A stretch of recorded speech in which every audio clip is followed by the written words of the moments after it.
Juru bicara gugus tugas percepatan penanggulangan COVID-19 di Ogan Ilir, Wahyudi Wibowo mengatakan bahwa tidak ada penambahan kasus terkonfirmasi positif di Kabupaten Ogan Ilir hingga 19 Juni. Namun ada penambahan 1 orang sembuh sebelumnya. Penambahan 1 orang sembuh ini menjadikan keseluruhan yang sembuh di Kabupaten Ogan Ilir sebanyak 48 kasus. Sementara itu, update per Jumat 18 Juni kemarin, total positif 65 orang positif.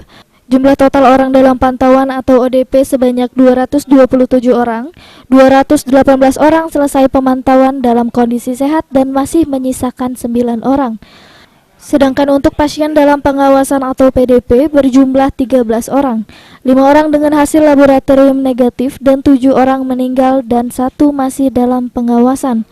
Ahmad Romawi, PAL TV.